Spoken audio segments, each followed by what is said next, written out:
Welp, everyone, we're back on the diet again. Today, I weighed 159, up 3 pounds from yesterday. I guess that's what you get from eating 4 pieces of pizza, 5 cinnamon rolls, and a whole lot of sushi. Well, what did I do for exercise today? I went on an hour-long walk with my mom, and I just walked around a shopping mall area, outdoor shopping mall area, for about 20 to 30 minutes. And that's pretty much the exercise for the day. What was eaten today? Well, today I had a keto-approved peanut butter and jelly sandwich. I used keto bread, zero sugar jelly, 1 tablespoon, and 1 tablespoon of peanut butter. No oil or hydrogenated sugar in that. So that was what I had for breakfast, along with a cup of coffee. For the afternoon, I had a smash burger from frozen to warmed up that had provolone cheese on it. I used 2 keto breads that were toasted and spread some mayonnaise and mustard on them with a little pico pico sauce on top. I had a Coke Zero to go along with that. And then the last thing I ate today was a coffee with 2 keto caramel chalk zero squares. And that concludes everything I ate. And that also concludes my diet for today, the update that is, not entirely. Alright, well, let's get on to the daily update.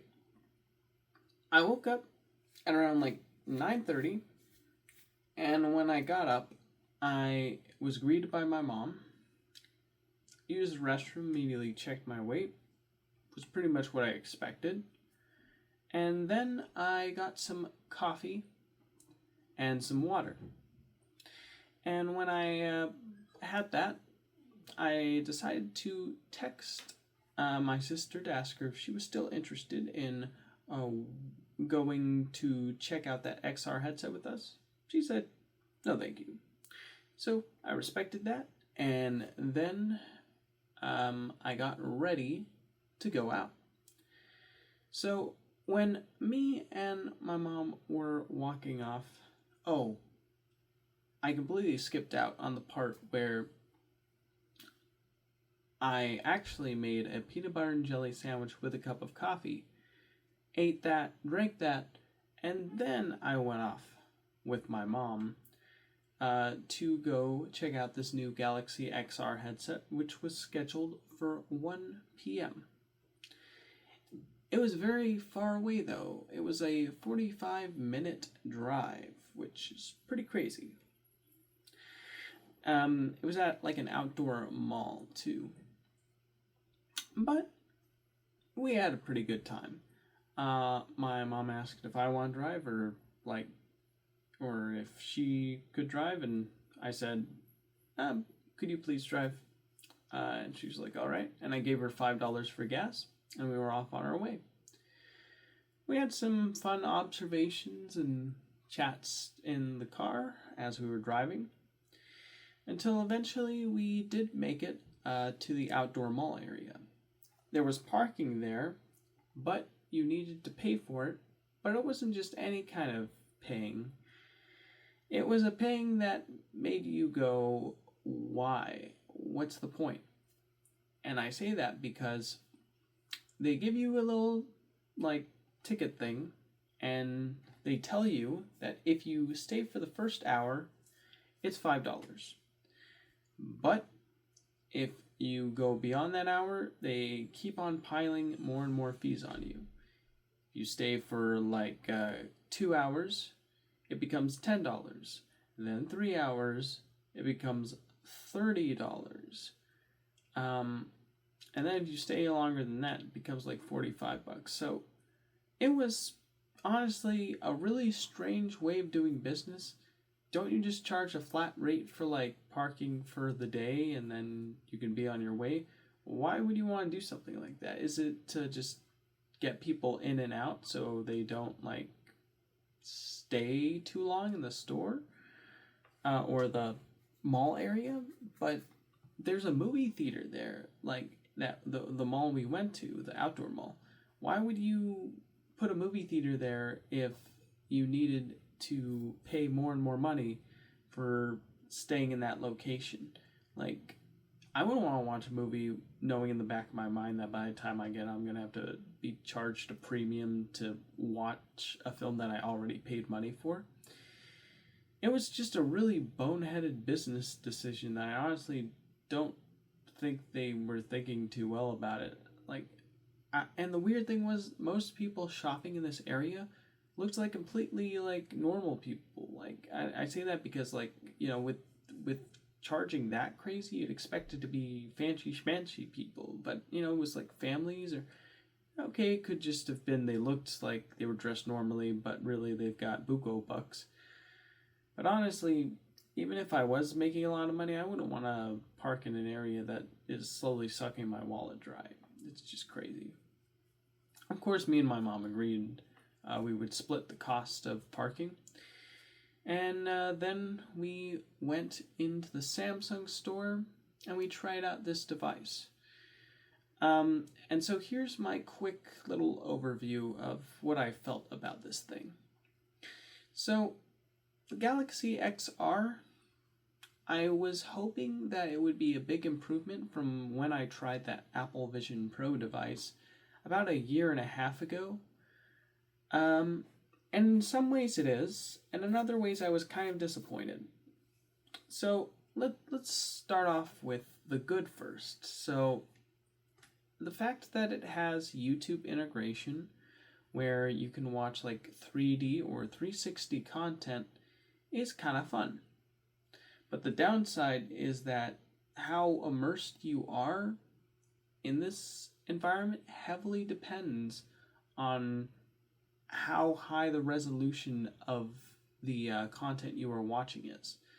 And the problem is that even though this device has a higher resolution display than the Apple Vision Pro, it's powered by a significantly weaker system on a chip, the X-Dragon Gen 2, or Snapdragon, I guess.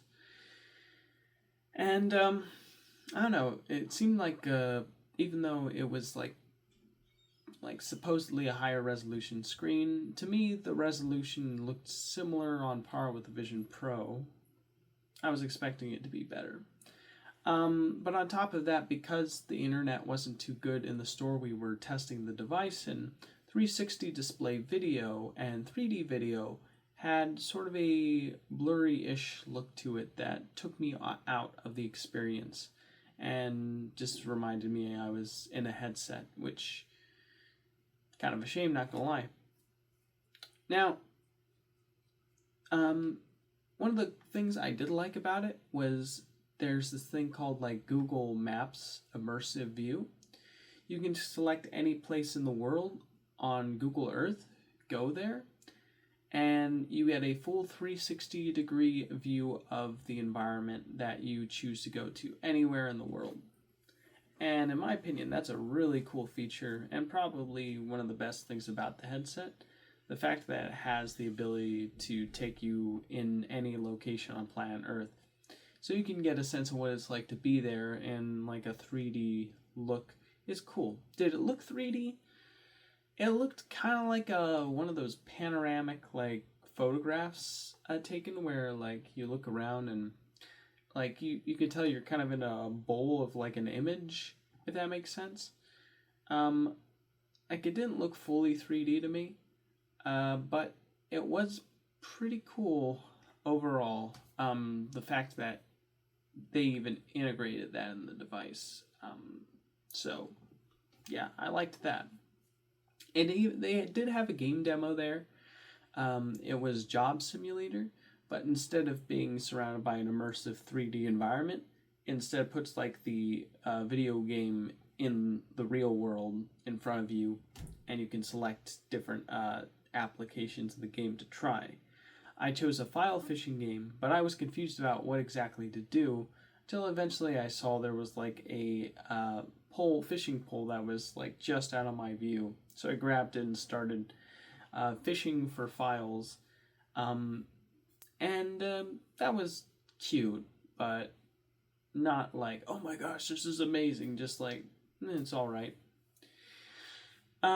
They had a Photos app. I was a bit disappointed that the person who was presenting it to me didn't show me the three-dimensional immersive conversion of the app, nor did he show me a way of like recording video with the device and then playing it back in a 3D view, which I feel like was a huge missed opportunity. Like that would have really helped like sell the devices. Like, wow, this is such a cool way to experience like memories, you know? But yeah, I just think he just showed me some photos and they were flat photos that I could shrink or, enlarge. And I mean, that was okay, but the Apple Vision Pro presentation showed me the ability to see 3D photos and videos, and I felt like that was a far more curated and thoughtful presentation of that feature than how Samsung did it. Now, another thing that I was a bit disappointed by was that I feel like either the IPD adjustment of the device was a little off, or I wasn't able to get the screens of the device close enough to my eyes. The reason I say this was because even though like I had the device on, it had sort of like a darkening effect on the corners, and I felt like a slight blurriness that I had to mildly adjust a bit. I actually asked a search engine this, and I was given a response stating that it turns out that due to the type of display used, the only way for you to avoid those dark rings around is to have the device as close to your eyeballs as possible. And I think maybe the Galaxy XR device that I was given had a thick padding on the forehead instead of a thin padding, so I wasn't able to fully appreciate the closeness of the device. So that was again a bit disappointing.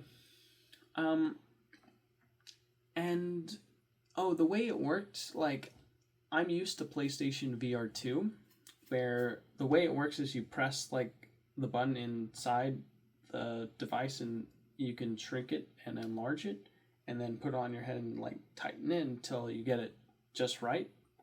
But this one, the Galaxy XR, you have to turn the knob righty-tighty, lefty-loosey in order to get it adjusted.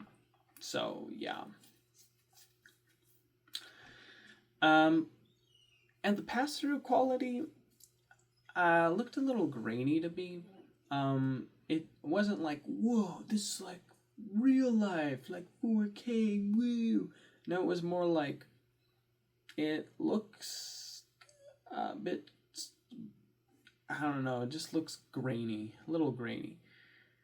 But speaking of grainy, one of the things I don't like about my current VR device that I own, the PlayStation VR 2, is the fact that it has something known as Mira, which is basically like a side effect of OLED panels on VR displays, where you can see like a thin like layer of like film at all times, no matter where you look on the device.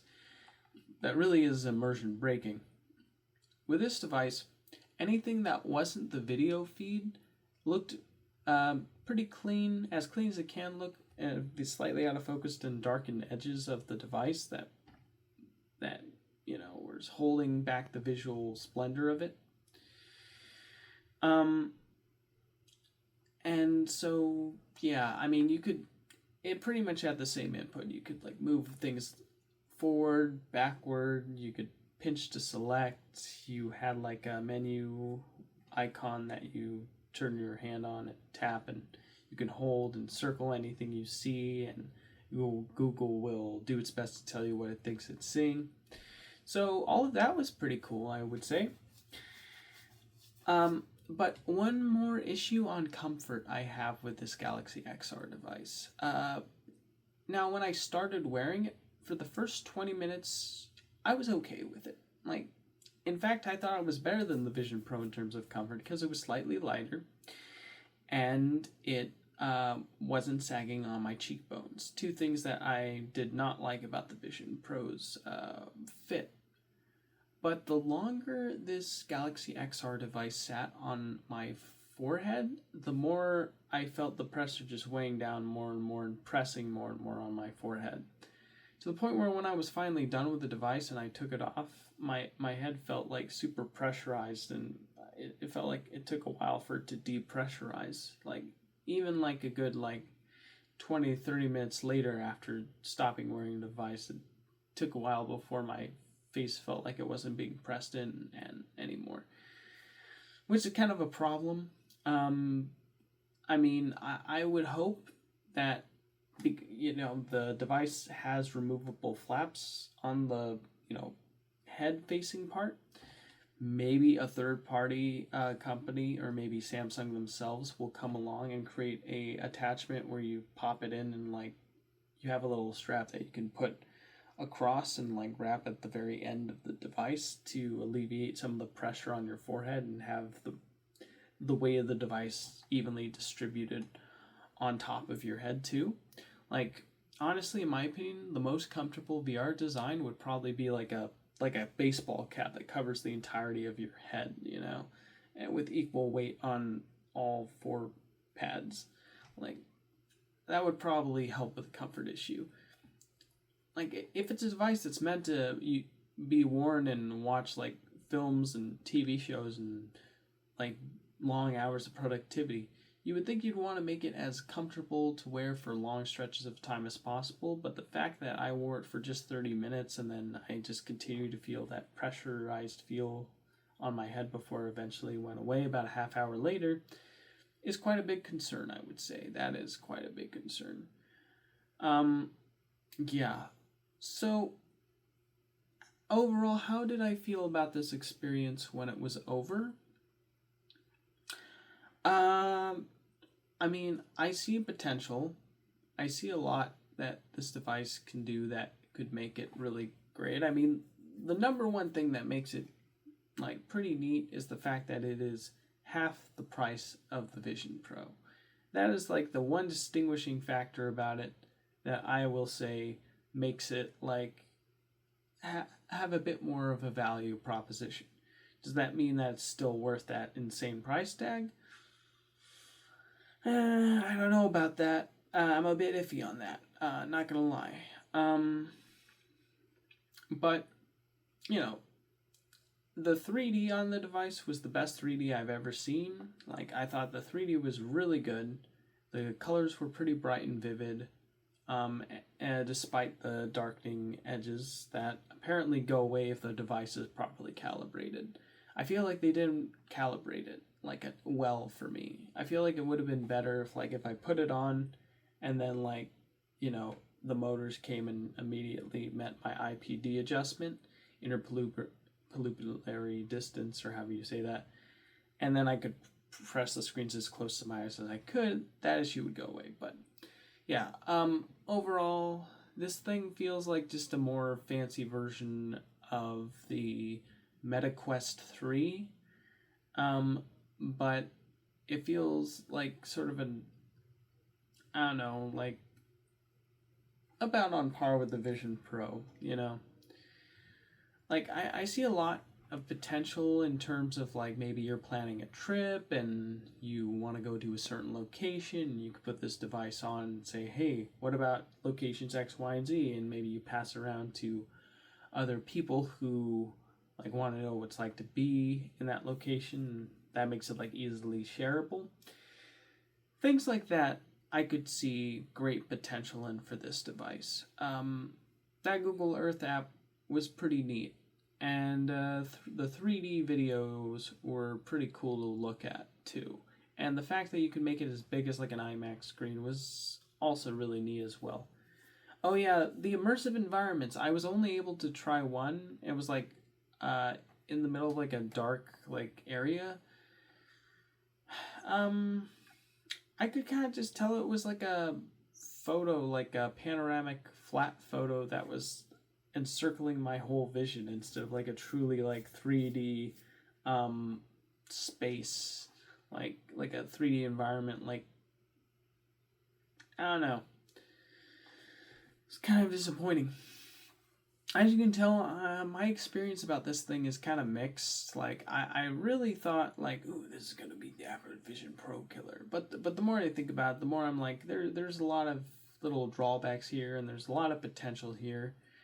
Um, I just would like hope that like a lot of these issues could be ironed out in the future. Maybe like they make it so it can stream higher resolution video, or you can download super high resolution video that you can play on the device and get 3D movies and videos in their highest quality possible, so you can really utilize that screen well.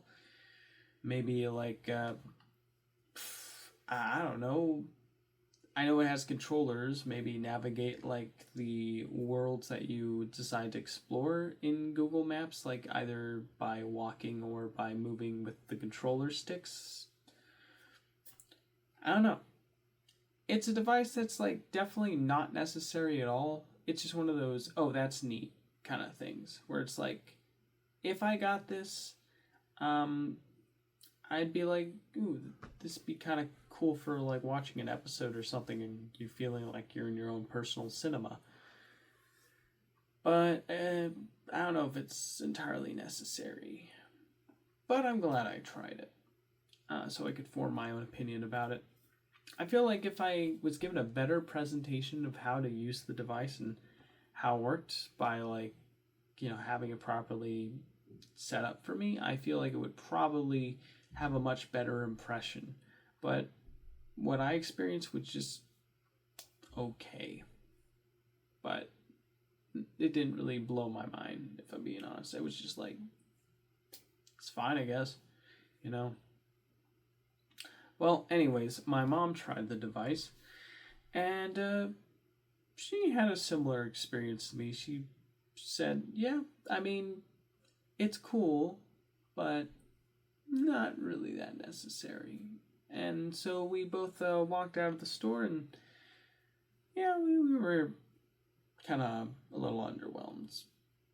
But anyways, we continued walking around this small area, and then eventually we decided to go back up and get in the vehicle and leave.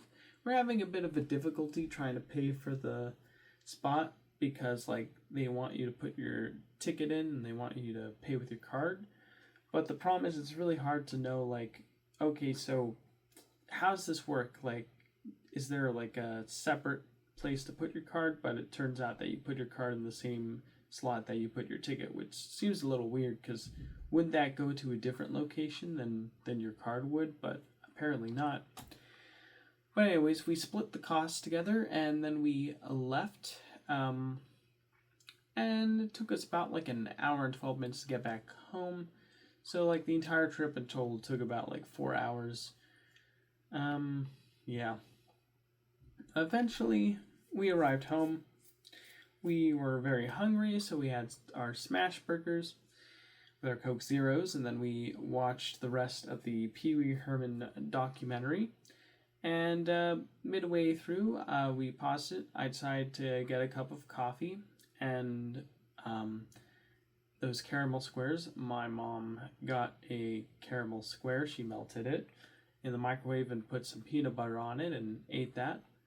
And yeah, we finished the documentary about Pee Wee Herman, and it was really good. It was a good insight into the man behind the character, Paul Reubens. His experiences, like from the beginning of his career to the end of his career, all of the hardships he faced with being reclusive about his identity and hiding behind this like individual, and all of the drama and issues that like he came across later on with like multiple different scandals, mainly two big scandals. Um, yeah, it was basically just mainly his testimony about talking about like everything about what happened during his life. Um, and yeah, the way they ended it, I thought was very thoughtful and very meaningful. It was really crazy the fact that Paul Rubens did record one last audio interview, um, literally the day before he died, which was crazy. And honestly, you could hear in his voice how weak and um, near death he was. It was very shocking, very emotional, very um, um, just like unreal. But yeah, it's pretty crazy that he kept his fight with cancer secret for like 6 years, and no one knew until literally like the last day of his life. Very strange. I guess it just goes to show he was a very secretive man. He enjoyed his private life. He didn't like making big issues about things that many would consider very serious, and he just wanted to be like, you know, by himself. It was a interesting character study into this man. Um, and it definitely did give me a better appreciation for who he was. Like, he wasn't afraid to be himself. He wasn't afraid to do his own thing or to encourage others to do their own thing and be themselves. It was pretty inspiring message, all things considered, and I really liked it. I really liked it. So after we're done watching that, me and my mom went on an hour-long walk around the neighborhood to get our exercise in. Talking along the way, we did come up with an idea where we would ask Sora to generate a scene where a car comes, and we decide to check it out to see what happened. And there's like a heart that's beating inside of it, but ChatGPT didn't want to do that because it probably thought that that was too graphic or gross. So we changed it into like a blob, like a pink glowing blob, and it generated that, and it actually got the opening pretty correct. But after that, it was a bit disappointing. Not gonna lie, I would have preferred the heart, but apparently that's too morbid for Sword to generate. Um, yeah, I even like recorded our idea on my like Galaxy S25 Ultra, like just so we knew when we had it, because I thought that would be fun. We got the idea from like a car passing by playing like loud music and like it going boom, boom, boom. We thought, ooh, what if there's a big heart in there, you know? But yeah. So we eventually got home and chilled in the living room. My mom asked if I was interested in watching a new Conan Must Go episode with her. I said, nah, I kind of want some me time now. She said, all right. So I was watching a video about like a robot servant being remote controlled by someone in like a building, being given permission to clean someone's house using a robot. And I don't know. I feel like that doesn't really count. Like your robot servant that literally is just a real person wearing a VR helmet and controllers pretending to be a robot. Or literally are a robot, but that's apparently what's going on there, and I guess the reason why they're releasing these things in 2026 is so they can collect data and have these devices trained more and more till eventually, once they finally understand what their environments, the world around them, they can then use that knowledge to be more effective robot servants on their own, completely autonomously without the need of a human. But yeah, that was pretty disappointing to see. And then my mom went to bed, and then I like spent an ungodly amount of time like looking like through different like UFO stories. And then I was given notification on my phone about how Google implements new features on the Samsung device, and I was going through them, and one of them was you can upload a file on Gemini, like a PDF file, and then have that transferred into a audio podcast to be listened to. And so when I saw that, I was like, ooh, I want to do that. So I posted something on there that was like a story, like a entire book in PDF format of a Mexican man who claimed to be abducted by aliens. And I posted that in there, and it did create an audio commentary on that between two people. I was like, ooh, what if I took like a secret government, like, well, not secret, but what if I took a Stephen Greer document and I turned that into a PDF, and then I fed that into Google, and it turned that into a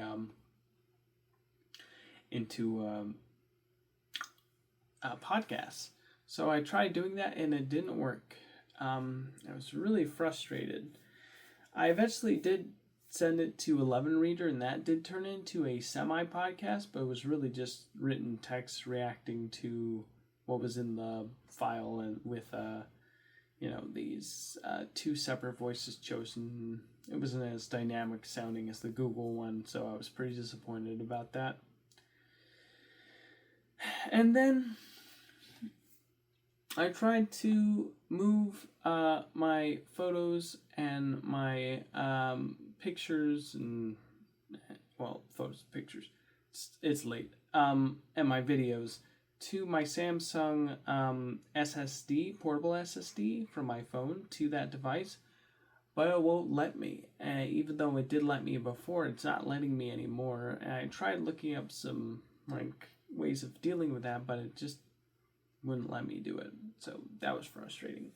My sister did arrive, and I did tell her about my Galaxy XR experience.